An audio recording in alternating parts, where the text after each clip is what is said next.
Good evening and welcome to Thursday's Midlands Today from the BBC.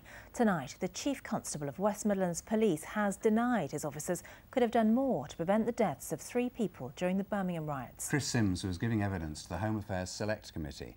In a tense exchange, he also rejected criticism that his officers had been absent from many areas during the riots. Kath Mackey reports on how the police response to the rioting came under scrutiny. He's already faced tough questioning from the public and the press. Today it was the turn of MPs to cross-examine the West Midlands Chief Constable Chris Sims about how his force dealt with the riots, and it was no easy ride. Chief Constable, people died in Birmingham. There were individuals who went to protect their own shops because the police were not there, and the evidence we received was the police were watching what was happening. Well, I dispute that evidence of police watching. But you don't dispute the fact that people have... Excuse me, by the end of the first evening, we had arrested 130 people. By the end of the second evening, that had more than doubled. And those arrests don't happen by police officers watching.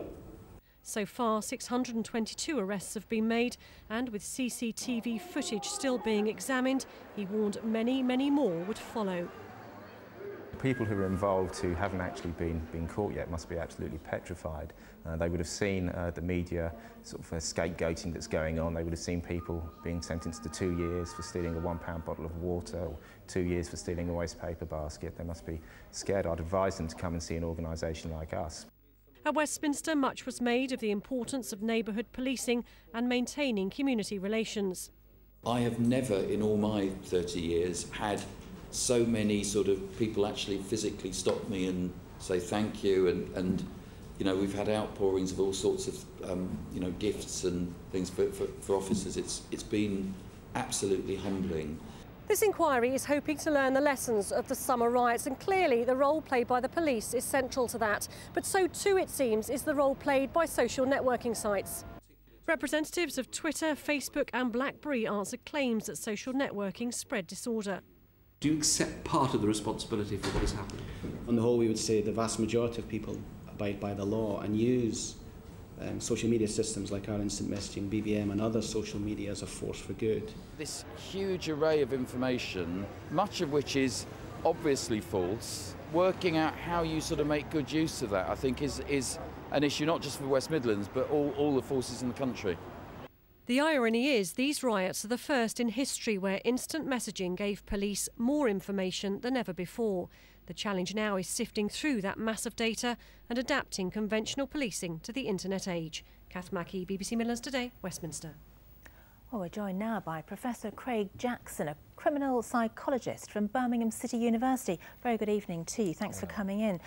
Social media, we heard there, coming under some fire there for inciting the riots or encouraging people to go in and get involved in criminality. What's your view on that? Well, the evidence I've seen is that most social networking activity at the time was either people condemning the riots and the actions of the rioters, or on a more proactive level, certainly the social media people and the blogging community in Birmingham were actually using social networking to tell people where to avoid and where not to go. They're actually helping the police. But there were some people putting on silly messages about, you know, let's have a riot here, let's have a riot there. Absolutely. There was a very small number of people who were sort of making not just hoax messages and making it difficult for the police, but they were sort of joining in the fun. I don't think many of them had a genuine, real intention to riot or engage. There must have been a worry about it, though, because there's talk of shutting down the networks, isn't there?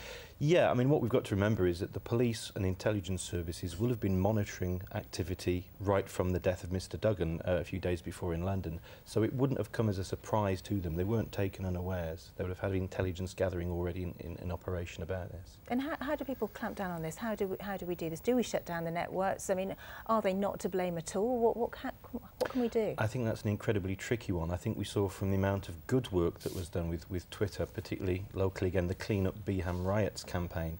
If you close down Twitter and you close down BBM, the good work that's done by tweeters can't be done as well. So it's a very, very delicate balance that the policing has to use. OK, Professor Jackson, thanks very much indeed. 2,000 DNA samples